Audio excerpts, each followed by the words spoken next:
Hey there, greetings everybody, and welcome here to Prog Monster. My name is Murph. I am the host of this show, a show dedicated to progressive rock and other forms of rock music.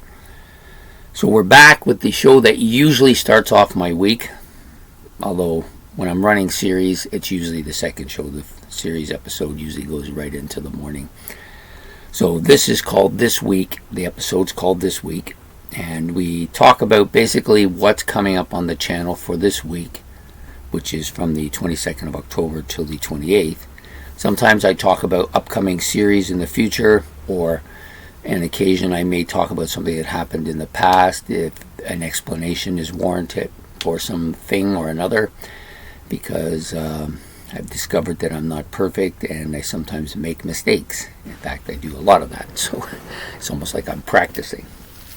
Anyways, this week is episode 67 of this week, which just basically I just number them so that if I'm looking for something specific and want to go back in my records and find out where I put it, I can always check and see, okay, I think it was like episode 63, and then I'm not going back and checking every bloody episode to find that one thing. So anyways, that's the reason I number them, for people that are curious about that.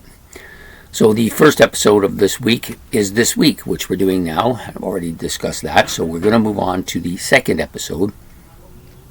The second episode of the week is for me will be the Great Album Challenge, which will take place tonight, and it features the year 1977 again. We did do one for this a while ago. This is going to be a part B. He's given me 10 different albums to rank, and I've looked at the albums. It's not as powerful a group as the first set, but definitely some good stuff in there, so we'll be doing that tonight. The third episode of the week, it comes on Monday. It's called Look Back at a Classic Rock Album. So I did make an error. I was going to do this album as what they call a recent history release, which is basically anything that wasn't brand new that came out this year and wasn't anything that was older than 15 years. And for some reason I got it in my head that this album came out in 2015. But once I started researching the albums, the written part of the album, or the information section of the album, not the album itself, because I listened to that quite a bit, I discovered, no, I was way off here. This was released in 2005. I don't know why I got 15 in my head, but I did. So this will be released as a look back at a classic rock album instead, and it's from Warbler, their Hinterland album, which is really, for those of you who have not seen this album's cover, I'm trying to get a good shot of it here, is such a good artistic album cover, and the back is almost as good. And you know, if I opened it, I'd probably get a picture of the whole thing. Actually, just take the book right out, because it's on the back of the book as well. So there you go. There's the album cover and back of the book. Very interesting, really well done, interesting art. So the thing about this album is that it's a Norwegian progressive rock band that did this album, Wobbler, and I think that you'll find this a very interesting album. So if you have never heard of them before, I suggest you show up Monday night, and I'm going to talk about this album, and I'm hoping to turn you on to this group, which I really like quite a bit, and they will definitely be a band in my future. Anyways, that's it for Monday night's look back at a classic rock album. The next show that comes out is on Tuesday night. We did do metal last week, so it alternates with What's New, and What's New is coming out with a new album that I'm going to be doing, which Ben gave me for the Ben's Album Challenge, but we decided to move it to What's New because it's coming out this year, and he gave me another album for that slot. So the album that he's given me is Steve Wilson's The Harmony of Codex. I think that's what it is. Codex. Harmony of Codex. Can't make out my D's sometimes. So that'll be the album. I'm looking forward to actually hearing this. I haven't followed a lot of Steve Wilson stuff. I have followed some of the Porcupine Tree stuff, but not his personal stuff. So that'll be interesting for me. Then we go to Wednesday night favorites. Now last week we did my 15 favorite Australian bands. This week we're going to stick with the kind of Australian theme. We're doing 10 Australian one-hit wonders, which will follow in the kind of the same setup, same arrangement, same stuff as I did with the 10 Canadian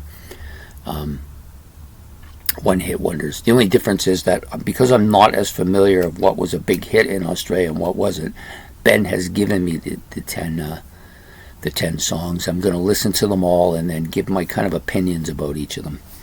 So there you go. The next show comes out Thursday. We had that came out, yes, of course, 2 days ago, of the Forward Champion. And the challenger that will be taking on either Black Sabbath's Born Again or the Challenger, which was Jethro Tull's Stand Up. One of those two albums will be going on to take this album on in the next Forward Champion. So Highway to Hell is the AC/DC album I've chosen. Yeah, this is a monster hit album, the last one with Bon Scott, so it should be interesting. The next show up will be on the Friday night, and this week we're doing monster hits from 1985.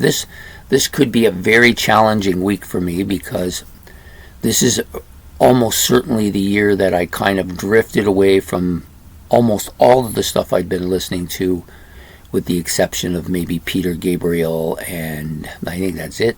He was the only one from my stack of records that I had cassettes with that I took with me and was playing them. And then I actually found a few cassettes. So I had about 3 or 4 of his albums.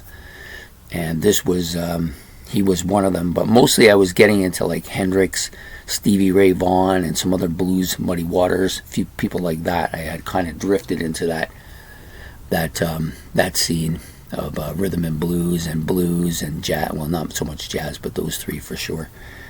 And so I'm interested to see, when I start looking up these songs, if they actually knew any of them. You know, I'm sure I did, but I didn't play a lot into listening to too much music from about 85 and through to probably in the early to mid 90s. So about 7 or 8 years there, I was just listening to what I had, and a lot of it was that. And then I kind of got out of that and got into the 1940s big band era type music and more vocal oriented music. But I've discovered that there's a lot of stuff that came out in that era that I actually went back and was listening to, so I'm just curious to see how much I went back to listen to it, and a lot of it's happened since I've been on this show. So that will be the episode for this week on Friday night, Monster Hits 1985. I had planned to do another series, but I thought about it, but I don't want to rush it. This is a series I've been thinking about, and I don't even have a title for it yet, but basically it'll be a progressive rock band series, a mini series that I'm going to do featuring some maybe not so notable bands, or the better word is bands that were right at the edge of maybe making that jump to the next level, but for whatever reason they didn't quite make it.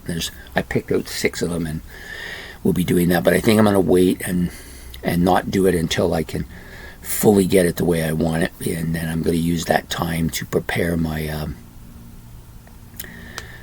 series for the month of November, which will be the year 1979. My favorite 30 albums from the year 1979. That will be the series I'm going to do. So since I'm not doing this series, I will use that time for that. So now that we've talked about that, I'm going to talk a little bit more about it. So I'm going to pick 30 albums over all rock genres that were my favorite 30 for the year 1979, which to me is one of the 2 transitional years where a lot of those older bands either disappeared or changed their music style drastically to more suit the more commercial sound of the 1980s. The other year that fits that is 1980. So 1980, 1979. Most bands began to change at that point. Some held on a little longer, but pretty much that's the way I see it. But I decided to pick this year because I think it's a year of a lot of albums. So the next series after that will be Ben's series that we had a discussion, and he's going to put a series together for me, which he has done. He's given me all the info. It's going to be those progressive rock solo artists, or not really solo artists, but members of rock bands that did a solo album. That's probably a better way of putting it. So you'll get like Steve Hackett's and those type of people who've done their own solo stuff, but were actually part of a big band at one point. And so we're going to do, he's given me 32 of those. We'll be doing a series on that, battles. There'll be one, the same kind of thing that we do with the Great Prog War and the other Prog War and Hard Rock Band Battle, or whatever we called it. We'll be doing a series like that for the month of December. And then beyond that, I'm not sure yet. I have a couple of ideas that I want to explore. Probably in January, it'll be more of a 2 or 3 mini series that I am working on currently.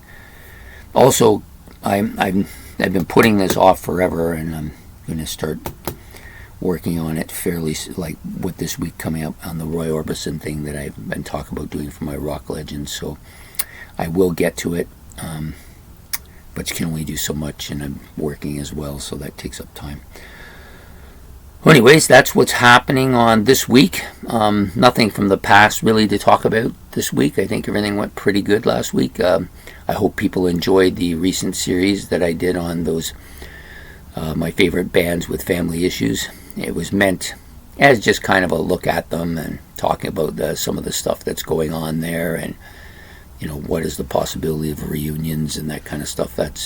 Just wanted to talk about that kind of stuff. So I hope people enjoy that series. It was kind of fun to make. Not something I would want to do too often, but it was kind of fun. So anyways, that's it for this week. So hopefully we will see you on these shows. Hit the notification bell if you need it, if you want to be notified of them. And we will see you then. So take care and have a good day. Don't forget to like and subscribe. It's much appreciated. And we'll see you then. Bye.